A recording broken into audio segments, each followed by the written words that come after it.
What is up, YouTube? Welcome to PanFro Games. In today's video, I'm going to show you how to best shiny hunt, exploit hunt every starter in the Indigo Disc DLC for Pokemon Scarlet and Violet. That is going to be Gens 1 to 8 in all 4 biomes, and this is going to be your ultimate guide. Of course, guys, if you like this type of content, enjoy these videos, please leave a like, subscribe if you're new. I really appreciate it. Consider supporting the channel by joining the Pan Fam by hitting that join channel member button below. First, we need to unlock the starters, and how to unlock the starters is we need to go to the Blueberry Academy League Club. You can do that just by going to the front desk and then selecting the League Club. Now, when you're in this room, you're going to have to go to the computer over here, and you're going to contribute BP to different clubs. Now, we're going to scroll down until you see the ones that have 30,000. Now, these are going to increase the biodiversity in each one of the biomes. And we have 4 biomes, and each one's 3,000. So we're going to need a total of 12,000 BP to increase the biodiversity in each area. And each area is going to be getting a certain number of starters. So how do you get BP quickly? The easiest way is do a union room, have 3 other players with you, so a total of 4, and just complete a lot of quests, and you'll get a lot of BP. I got about 14,000, a little bit over an hour, just doing it in my Discord server. So feel free to join my Discord. It's free. You can join it. People are doing it, and definitely want to do it now before people stop wanting to do these. So I would recommend joining today. If you don't have a way to play online and do this, you could do just the solo quest by yourself. It will be a lot more of a grind, but you can also do the flight challenges. The flight challenges do have different difficulty levels to them, and the harder the challenge is, the more BP you get. So that's another way to farm if you don't have access to online. And we're going to be starting off with grass types first, and the first grass type is going to be Bulbasaur, who spawns over here in the coastal biome. Now, we're going to be going over into the mountains here, because if we use a poison type sandwich level 3, this will be the only Pokemon that spawns up in this area. Now, the tricky part of this zone is finding a good picnic reset spot, but right where I'm at, looking over the in-between area of the savannah and the coastal area, right over this water, we can do a picnic reset and get 15 spawns. You will have to move the camera a little bit. However, it's not too bad overall. They do come in fairly quickly, especially if you get lucky and get the clusters. So let's just demonstrate that reset real quick.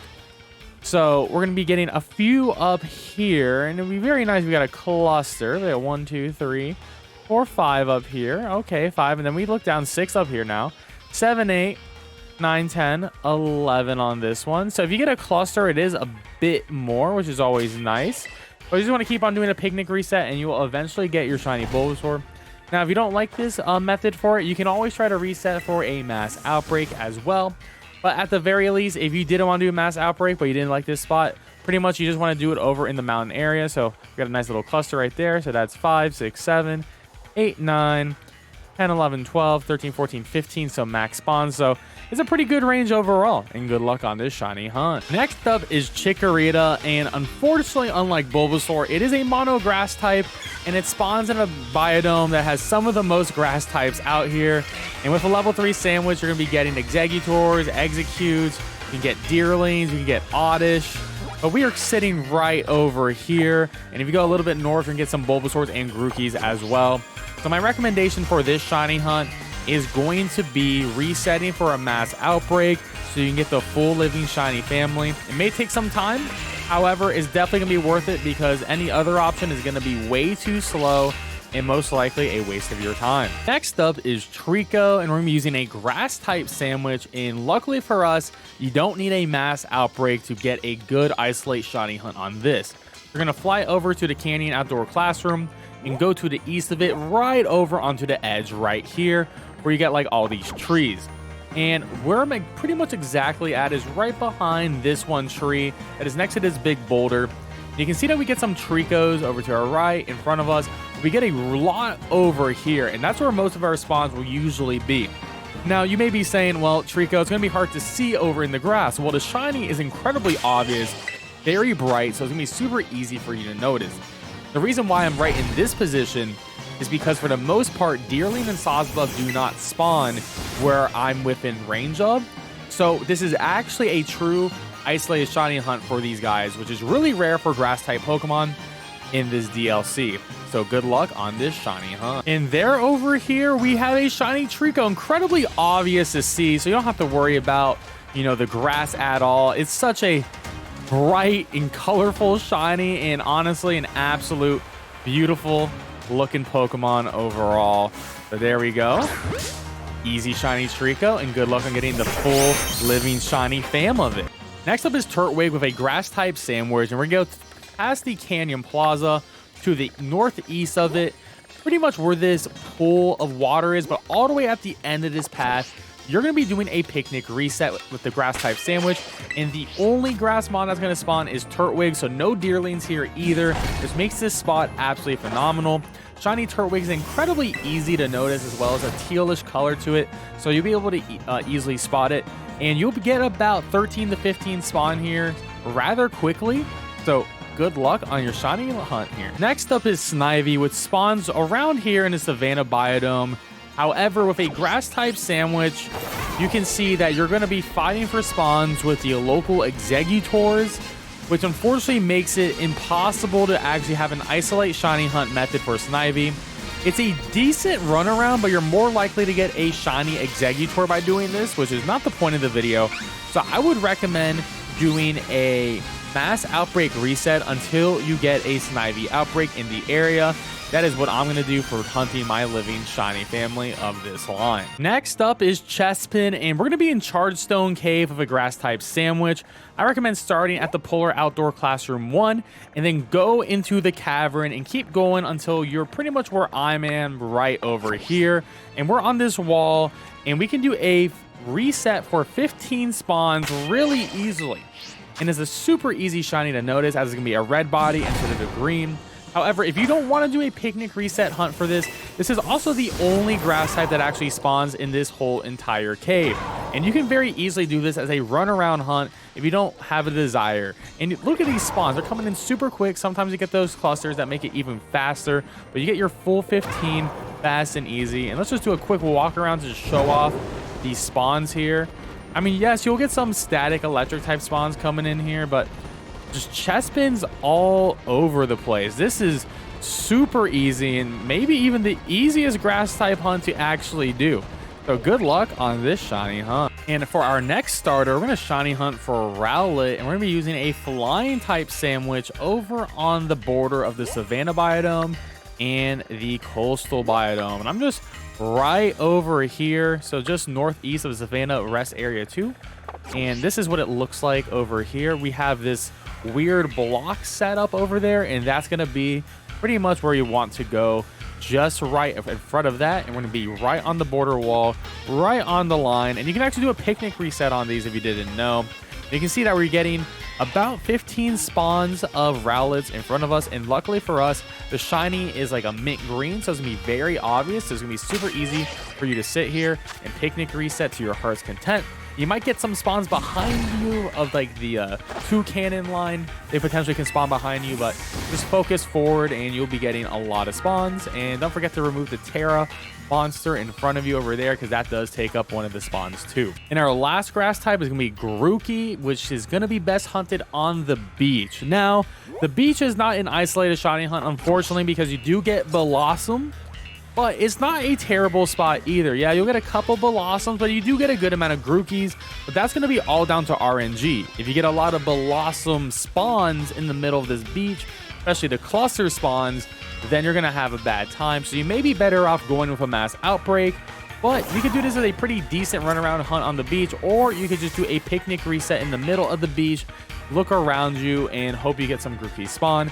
Personally, I would probably just do the mass outbreak, but it is a decent option to just do the picnic reset in the middle of the beach here. Now for fire types, starting with Charmander, and we're gonna be using a fire type sandwich. We're actually gonna go right over to Savannah Rest Area 1 and just go right to the left of the stairs that we went into to enter the DLC. And from here, we do a picnic reset and actually get a full 15 spawns of the Charmander. Now, you may say, oh, the Charmander shiny could be a little bit hard to see. I agree. It blends in a bit. However, this is also an incredibly easy run-around hunt in this area. So if you don't want to do a picnic reset, you can isolate shiny hunt by running around in this part of the map. They spawn in clusters as well, so it's a relatively easy hunt. You just stay within this area and you're gonna be good to go and get a very easy shiny Charmander. So good luck to you. Next up is Cyndaquil, and it's the exact opposite situation of the Charmander, as it only spawns in one spot, which is this cave in the ice area. And even when you take out the Terra Pokemon, you only get 2 spawns. So you're gonna have to just do a mass outbreak to shiny hunt this, because you cannot really do a picnic reset in this cave. I've tried, and you have Pokemon who are right outside of this cave that keep taking the spawns that could potentially fill this room. But even a running in and out method won't work. So your best bet is just to do a mass outbreak. Next up is Torchic, and we're just gonna go south of the Polar Plaza right here, and there's gonna be a cave. We're going to go in and out of this cave to get Torchics to spawn. It's the only place they actually spawn in the game outside of a mass outbreak. Now, you're going to have a fire type sandwich on, and here's the cave entrance, and you're going to know you're in the right cave when you see a Terra Ghost Metang in here. You're going to knock out a Metang, and then you're going to be able to see Torchics spawning in here. Now, you can, throw in your Pokemon and just have them keep knocking them out and sort of do like an AFK hunt. But I think that's a little bit slow personally. So what you can do is just like walk into the cave, get as many spawns as you can, and you feel like the spawns have stopped because sometimes you don't get the full 15, just walk right out of the cave, keep walking until they all despawn, and then walk right back in, hug like the right side, and you might get lucky and get some more clusters over here. You could walk a little bit further into the cave just to try to get more room for the spawns to come in. And once you once again feel like you've got enough spawns, you can just go ahead and leave the cave. The shiny for Torchic is going to be pretty obvious, so it should be a relatively easy shiny hunt, and I think it's going to be better than a mass outbreak method. So good luck on this shiny hunt, guys. Next up is going to be both Chimchar and, skipping to Gen 7, Scorbunny, because they both spawn all over the place in the ice biodome here. Now we're going to be going over here, and I think this is a really nice 15 spawn reset, and you get about 50-50 on the spawns here. You can see we get Chimchars and we get ourselves Scorbunnies too. And their shinies are both fairly obvious. The Chimchar is a pink shiny, so it's definitely going to be very bright. And the Scorbunny is going to be orange instead of like the red on it. So I think it's going to be both relatively easy shiny hunts. Now, if you don't want to do a 15 spawn picnic reset, which I do find this spot to be consistent, and one of the best reset spots in the entire game for a bunch of other Pokemon, like a Beldum and Duraludon, you can just run around this whole zone and honestly just have these guys spawn everywhere in cluster spawns. So it is a super chill hunt for both of these, especially if you need both of them. I would recommend just go for both, and you'll eventually get them. But if you only want to get one of them, you're probably better off just going for a mass outbreak reset, just in case, so you don't keep getting the wrong shinies over and over and over again. Good luck on this shiny hunt. And our next fire type is going to be Tepig. And for Tepig, we're going to be right over here, just northeast of the Canyon Plaza. And this is actually the other entrance of Chargestone Cave. Now, with a fire type sandwich, you actually easily get 15 spawns of Tepigs here.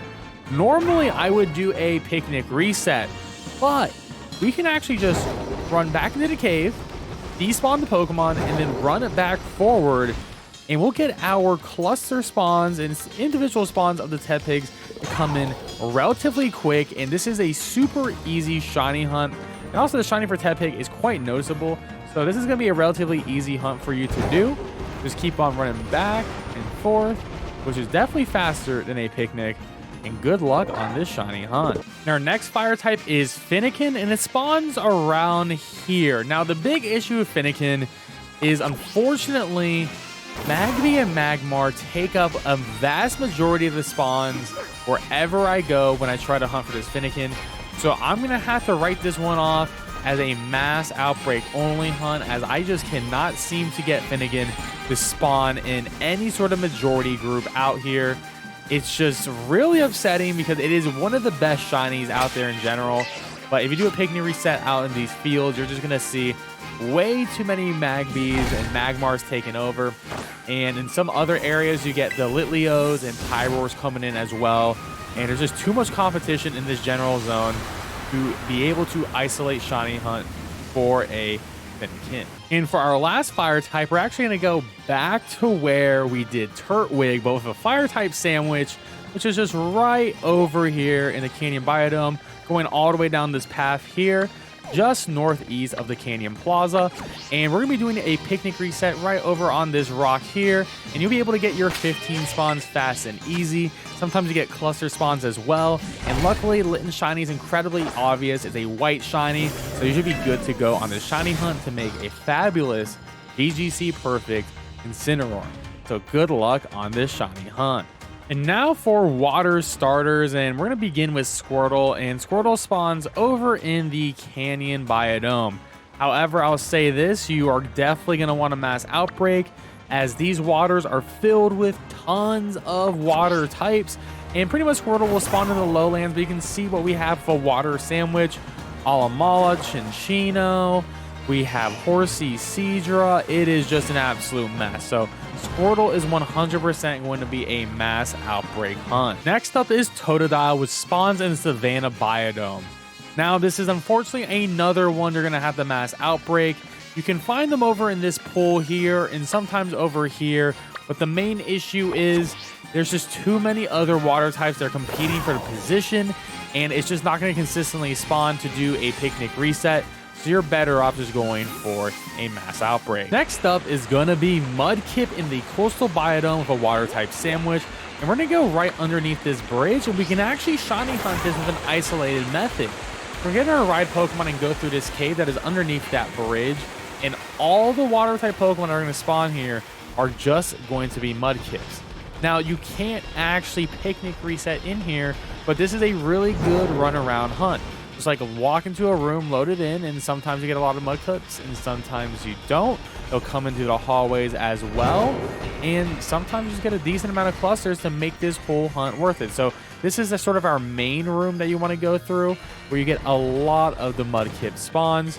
So you could try to refresh the spawns by going to another room and just traveling between the two rooms. So like, okay, I only got one here. Let's go back to that last big room we were in and just slowly walk in, let it fill out a bit, you know, and you get about a few more. So it's not a terrible hunt. It's definitely a lot better than Squirtle and Totodile, but obviously if you have a Mass Outbreak, you're probably going to have a better time than just running around and doing this, but at least it's an isolated hunt, and it is an option if you just don't want to. Next up is Oshawott and Piplup, and the reason why we're doing these together is because they have the exact same spawn in the polar area, and their whole spawn region is all of this water and ice here that is not in the mountains. Near them spawn in the mountains, which is very disappointing because unfortunately we get these guys, but we also get dugongs and seals spawning everywhere as well. And if we get too close to the water, we will get Lapras, Horsies, and other mons as well. And overall, both of these are going to be hunts that you're going to need to do Mass Outbreaks for. Next up is Froakie, and we can isolate shiny hunt it in this part of the Coastal Plaza. Now, however, the only issue is it's really hard to get a 15 spawn reset. I don't even think it's possible. I'm currently just over here doing picnic resets on this big table, but honestly, I don't think it's that great. But the positive thing is it is an isolated hunt. So if you want to do a runaround hunt, you very well can and try to get the shiny that way. As long as you're not near the ocean or the beach, you're only going to be getting Froakies in this area, which is honestly a pretty decent method of shiny hunting it if you do not have a Mass Outbreak. But I do think a Mass Outbreak might be the way to go here in general, just because the high grass makes it sort of hard to see Froakie. Froakie shiny isn't the easiest thing to tell from a distance already. So personally, I probably would recommend a Mass Outbreak over this, but this is a good option if you don't want to do one of those. Next up is Popplio, and we actually have a pretty solid shiny hunting method for it. So with a water type sandwich over on this beach, we're going to be the only water type that actually spawns on this beach. So all you got to do is hit a picnic, spin the camera around, and you'll be good to go. Now, if you get close to the water, you will not be able to just get Popplio. We get a bunch of other Pokemon as well. But I don't think hunting this near the water is a good idea because we want to get that isolate hunt. And I don't mind turning the camera around. There might be a better spot where you don't have to turn the camera as much, but overall, This is a super chill and easy shiny hunt. And for our last shiny hunt, we are going to go for Sobble. And we're going to do it right over here in the savannah and right in this middle of the lake. And this is actually a relatively easy hunt. I wish this hunt went for like a lot of the other water types we were doing. But pretty much we're going to be just chilling right here in the middle of it. And we're just going to be doing a picnic reset. And you're going to be getting about 10 to 15 spawns. Sometimes some other Pokemon will spawn in. But Sobble is the only water type Pokemon that actually spawns in this lake. So it does not have the Totodile issue where you have 3 other water types just appearing. Sometimes the spawns don't come in as fast, but you do get the clusters. And potentially you could run around and do this hunt too. But as you notice, we get a couple other Pokemon that do spawn around the zone. So that can be a little bit problematic. So sometimes they'll eat up some of the spawns. But relatively easy hunt. You could go for a massive outbreak over this instead if you would like to. And I don't think that's necessarily the worst idea either. But I do think this is a great alternative to one if you do not want to go down that route. Plus, Sobble Shiny is incredibly obvious as well. So I definitely would recommend doing this method to Shiny Hunt it or to Shiny Living decks. Well, there we have it, guys. That is all of the starter Pokemon for Pokemon Scarlet and Violet's Indigo Disc that you can Shiny Hunt from Gens 1 to 8. Honestly, I wish water types were a little bit easier overall, and I'm a little bit surprised that fire types became as easy as they were for the most part, which is really interesting. Let me know in the comment section below which starter Pokemon you're most excited to Shiny Hunt, and I'll catch you guys next time with more Pokemon Scarlet and Violet action. Peace out, and have a good one.